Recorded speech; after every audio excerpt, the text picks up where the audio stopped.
doesn't care that Theon and Hodor laid down their lives for him. We learned what's in Dany's mind right now, which isn't really great. The Night King is really gone. No, he isn't. And we learned more about why Jaime left Brienne. It's kind of a sad news roundup, isn't it? So this is a news roundup of what I consider to be the best Game of Thrones news from about the past week. It doesn't include everything because that video would be way too long, but there were way too many interesting, fun, I'd say unique interviews with actors that talk about characters, motivations, past episodes, and futures, and I really wanted to share. Also, I have like a million videos coming out about Bran, so brace yourself. But first, and really quick, George R. R. Martin shared that he has an update coming for us about the Winds of Winter, and to expect it soon. So, we were told there's going to be an update to the Winds of Winter. He updated us about updating us. Kind of funny. Thanks, George. But let's move on to Jaime leaving Brienne, because according to Brienne's actress Gwendolyn, Brienne always knew that it was a possibility that Jaime would leave her for Cersei. So, yikes. So Gwendolyn shared, when she walks into the scene and says, "Are you going back to Cersei?" She knows before she's got there. She knows when she wakes up, he's gone. She's under no illusions of what the situation is. I don't think she believes he will stay with her forever. She might hope that. She rides on hope, and she decides to try it. When they say goodbye, there's a part of her that knew it was always a possibility. And keep in mind that Brienne was the one that made the final decision to sleep with Jaime. Yeah, Jaime made the first move, but she was the one that decided, okay, I'm gonna go through with this, with knowing that Jaime wasn't over Cersei and could leave her for Cersei. So I don't like Jaime, and I shit on him a lot, but I feel like Gwendolyn saying that and that Brienne knew going into this how it could end, it kind of makes that situation a little bit better in my mind. It still sucks. I mean, pumping and dumping sucks, but they were both adults and they both made a decision. And Jaime's actor Nikolai shared that Jaime was telling Brienne during his little speech to her before he left, "I don't love you anymore," which is ouch, but at least he didn't string her along. Next, not that you guys need to hear this from an expert, but a medieval expert shared that Rhaegal being shot down in episode 4 by Euron was just stupid and impossible. But first, let's start that one medieval warfare expert said, Dany should have known about Euron's position, saying, "Very few ambushes ever happened in the Middle Ages like that, because you had scouts out knowing where everybody was. When William the Conqueror lands on England, I mean, he immediately knows the position of everybody, because he's able to get that information from people through various means. We've got tons of spies and scouts and everything, but these sides seem to be woefully ignorant of each other." I would say that Euron and Cersei aren't woefully ignorant of Dany and Jon and what they're doing. They seem to be pretty much on point with knowing everything that's going on. I would say that Jon and Dany are the ones that need to invest in better scouts. There was also a problem with the archery and the weapon used to kill the dragon, and it was worse because these experts said Game of Thrones has always been pretty faithful to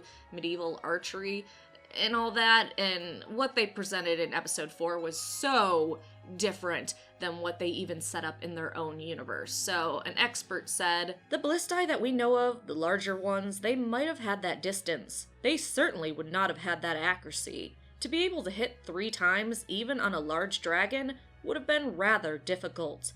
Of course, at the same time, I'm not sure that anybody would ever fall for that type of ambush if they had dragons to be scouting out, which they would certainly think knowing they were facing a navy from the enemy side.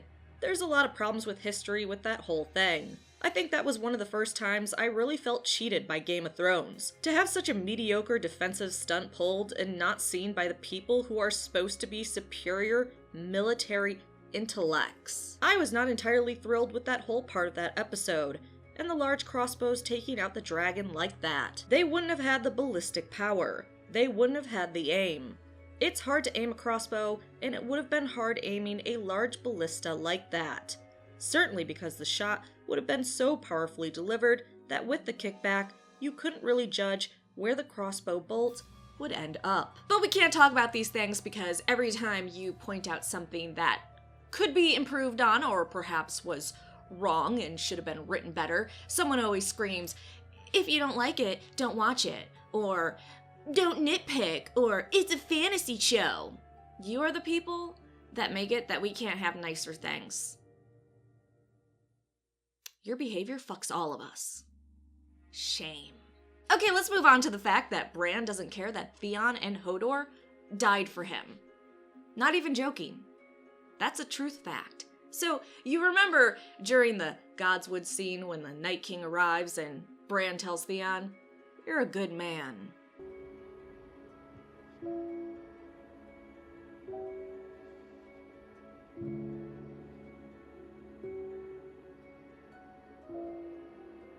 You're a good man. That wasn't actually Bran forgiving Theon. That was just trying to push Theon to sacrifice himself so Bran could live. It's as shitty as it sounds. So Bran's actor, Isaac, shared, "I don't think it's a question of Bran forgiving them. There's nothing personal when Bran tells Theon, 'You're a good man.' What he's basically doing there is that he knows that Arya is running and charging on her way to save the day. And Bran recognizes that he needs to buy some more time. And that's a real moment there where Theon could give up again, as we've seen him do several times before. He looks at the Night King like, is he just going to run away or give up? And Bran recognizes that Theon needs that final push to give it one last go, to buy enough time for Arya. That cold operator used Theon to buy more time for Arya to show up to save his ass. I know it wasn't malicious on Bran's part, it was just practical. That's still kind of fucked. And Isaac also further explained that Bran doesn't feel bad about Hodor's death. Yikes. Yeah, but I don't think it's manipulation on his part. It's not for anything selfish for Bran's ego. It's for the Three-Eyed Raven. He recognizes that the Three-Eyed Raven has to exist. If you look back in time, Bran isn't bothered by the death of Hodor, because that's what had to happen to allow him to get away from the White Walkers. Bran views them as a necessity for the greater good, not for himself, but for the world, for time, for history. So with Bran, the ends justify the means, which is a little scary.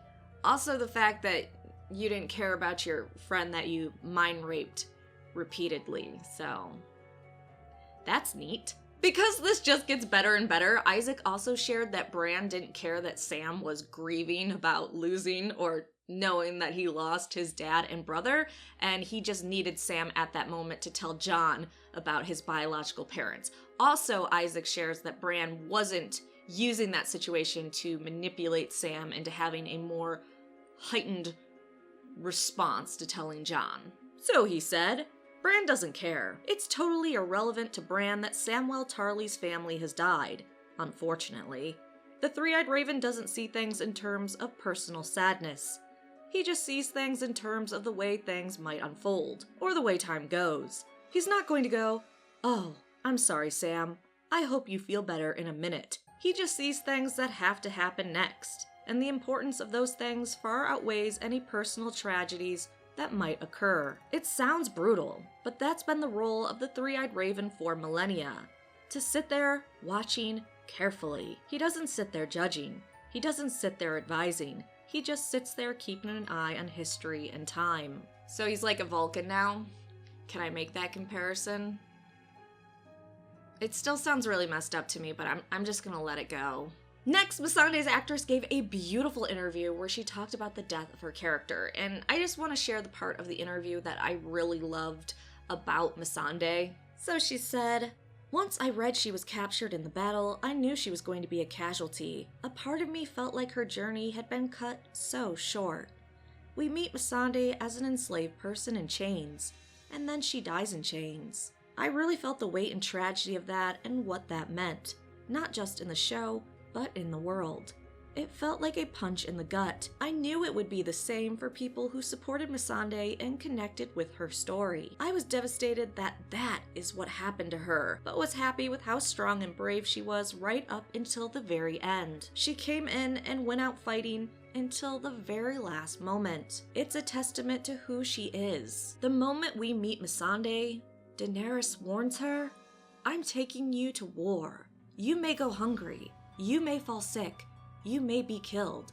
She joins Daenerys knowing that and was prepared to die at some point, and she fulfilled that promise of loyalty to Daenerys in a way.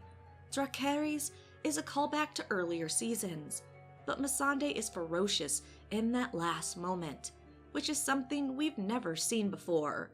She still has her dignity intact, in control, and brave. Her life of enslavement has taught her to be collected, calm, and non-threatening, to be correct and perfect. In that last moment, she's like, "Fuck this. I'm going to yell and be angry." And that's amazing.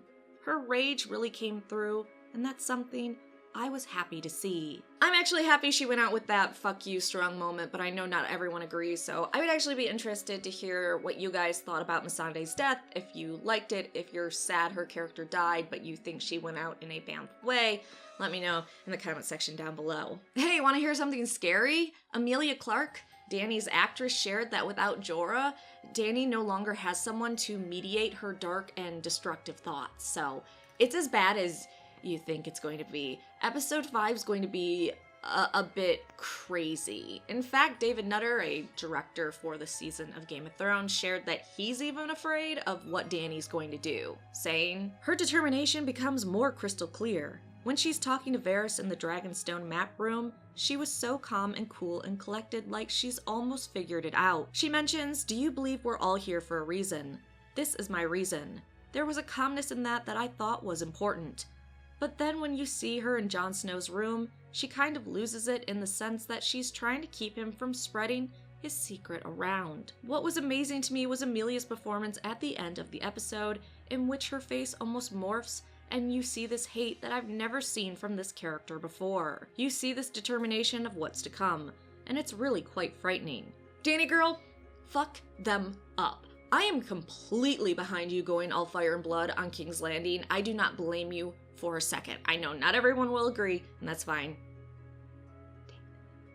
Next, if you're worried about poor Tormund's heart after being rejected by Brienne, don't worry. He's moved on. So the actor shared, "Well, you know, he has shown her so much love, affection, and attention, and hasn't received anything back. In the free folks culture, if a woman gives a cold shoulder, she's smiling at you. It's a cultural misunderstanding that gave Tormund more hope than he should have had. Even though it was a running joke, through the series, there has been no irony in Tormund's love for Brienne. I think he feels she's the greatest woman on earth. I tried to give his sorrow and disappointment as much drama as I could. It's what he tells Jon. The women down here don't like me. If Brienne had asked him to stay, he would have done it. But when the hope is out with her, it's a good reason for him to go home. The Game of Thrones has never been Tormund's game. Tormund has been in the game of defeating the dead." Lastly, and most hurtfully, Isaac said that the Night King is actually dead and he's not coming back, which I don't believe you, Bran. Or at least I don't believe the others will always be gone. I think they can always come back at some point in the future, and I'm not letting that go. You can't take that from me. Not yet. Oh, and the mark of the Night King on Bran's arm, it's pretty much pointless at this point, so Isaac shared, "It's still there. It's kind of like frostbite.